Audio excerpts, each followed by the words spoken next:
बिहार की सियासी जमीन एक बार फिर गर्मा रही है और इस बार वजह है वक्फ संशोधन कानून।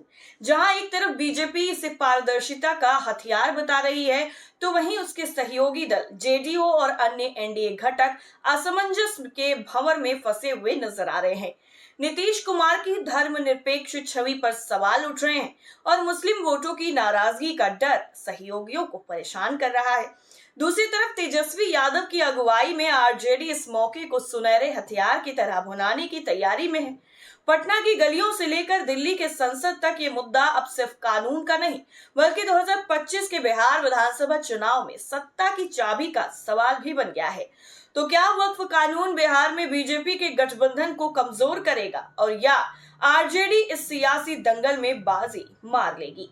आइए इसकी पूरी तरीके से पड़ताल करते हैं और आपको भी एक एक पॉइंट समझाते हैं। दरअसल वक्फ संशोधन विधेयक को संसद के दोनों सदनों में पारित करने में जेडीयू की भूमिका काफी ज्यादा अहम रही। नीतीश कुमार की पार्टी ने बीजेपी के साथ कदम मिलाते हुए इस बिल का समर्थन किया, लेकिन इसके बाद पार्टी के भीतर विरोध के स्वर तेज हो गए। जेडीयू के कई मुस्लिम नेताओं ने इस फैसले पर काफी ज्यादा नाराजगी जाहिर की और कुछ ने तो इस्तीफे तक दे दिए। पटना में हाल ही में जेडीयू के मुस्लिम नेताओं की एक प्रेस कॉन्फ्रेंस बुलाई गई थी। इसमें बिल का बचाव करने की कोशिश की गई, लेकिन पहले ही सवाल पर यह बैठक अचानक से खत्म हो गई। ये घटना जेडीयू के भीतर असमंजस और एकजुटता की कमी को साफ तौर पर सामने लाती है। बिहार में मुस्लिम आबादी करीब 17 से 18% है और ये समुदाय कई विधानसभा सीटों पर निर्णायक भूमिका भी निभाता है। नीतीश कुमार की धर्मनिरपेक्ष छवि और मुस्लिम वोटों पर उनकी पकड़ हमेशा से जेडीयू की ताकत रही है, लेकिन वक्फ बिल के समर्थन ने इस वोट बैंक में सेंध लगने का खतरा पैदा कर दिया है। वहीं इस पूरे मामले को लेकर राजनीतिक पर्यवेक्षकों का मानना है कि जेडीयू इस मुद्दे पर डैमेज कंट्रोल की कोशिश कर रहा है, लेकिन पार्टी नेतृत्व और कार्यकर्ताओं के बीच तालमेल की कमी इसे मुश्किल बना रही है। बीजेपी इस विधेयक को मुस्लिम समुदाय के गरीब और पिछड़े वर्गों के हित में बता रही है। पार्टी का दावा है कि ये कानून वक्फ बोर्ड में पारदर्शिता लाएगा और संपत्तियों के दुरुपयोग को रोकेगा। केंद्रीय गृह मंत्री अमित शाह ने इसे समावेशी कानून करार देते हुए कहा है कि ये मुस्लिम महिलाओं को सशक्त करेगा, लेकिन बिहार जैसे राज्य में जहां धार्मिक और जातिगत समीकरण चुनावी नतीजों को तय करते हैं, बीजेपी के इस कदम से सहयोगी दलों पर दबाव जरूर बढ़ गया है। जेडीयू के अलावा एनडीए के अन्य सहयोगी जैसे हिंदुस्तानी आवाम मोर्चा यानी हम और लोक जनशक्ति पार्टी यानी रामविलास भी इस मुद्दे पर खुलकर कुछ नहीं बोल रहे हैं। ये असमंजस्य इस बात का साफ तौर पर संकेत भी है कि 2025 के विधानसभा चुनाव से पहले एनडीए के भीतर रणनीति को लेकर एकरूपता की कमी है। बीजेपी जहां इस कानून को हिंदू मतदाताओं के ध्रुवीकरण के लिए इस्तेमाल कर सकती है, तो वहीं सहयोगी दलों को मुस्लिम वोटों के नुकसान का डर भी सता रहा है, जिसके बाद राजनीति गजब की देखने को मिल रही है। वहीं आरजेडी की रणनीति पर भी बात कर लेते हैं। दरअसल विपक्षी दल आरजेडी ने वक्फ कानून को लेकर एनडीए पर हमला बोलने में कोई कसर नहीं छोड़ी है। तेजस्वी यादव ने साफ तौर पर ऐलान किया है कि अगर उनकी सरकार बनी तो बिहार में ये कानून किसी भी कीमत पर लागू नहीं होगा। आरजेडी ने नीतीश कुमार पर तीखा कटाक्ष करते हुए उन्हें गिरगिट तक करार दे दिया और उनकी धर्मनिरपेक्ष छवि पर भी सवाल उठाए हैं। पटना में लगे पोस्टरों में नीतीश कुमार को आरएसएस का कार्यकर्ता बताकर इस मुद्दे को और ज्यादा हवा दे दी गई है।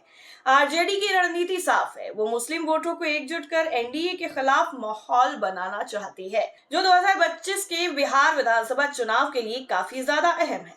वहीं तेजस्वी यादव ने इसे मुस्लिम विरोधी कानून करार देते हुए कहा है कि ये बिहार की सामाजिक एकता को तोड़ने की साजिश है। पार्टी इस मुद्दे को गांव-गांव तक ले जाने की तैयारी में है, ताकि चुनाव से पहले मतदाताओं के बीच में नाराजगी को भुनाया जा सके।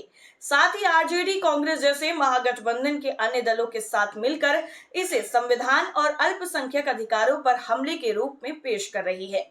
आपको बता दें कि बिहार में 2025 का विधानसभा चुनाव अब ज्यादा दूर नहीं है। ऐसे में वक्फ कानून का मुद्दा एनडीए और महागठबंधन दोनों के लिए अहम साबित हो सकता है।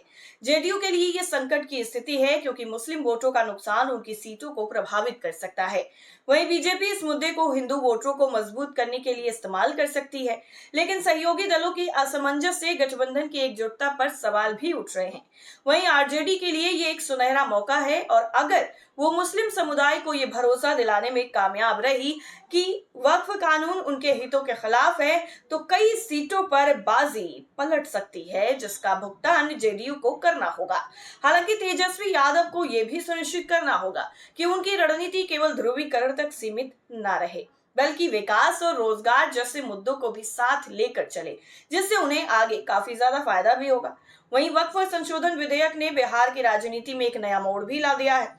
बीजेपी के सहयोगी दलों में असमंजस है और आरजेडी की आक्रामक रणनीति से ये साफ है कि ये मुद्दा आने वाले दिनों में और ज्यादा गरमाएगा।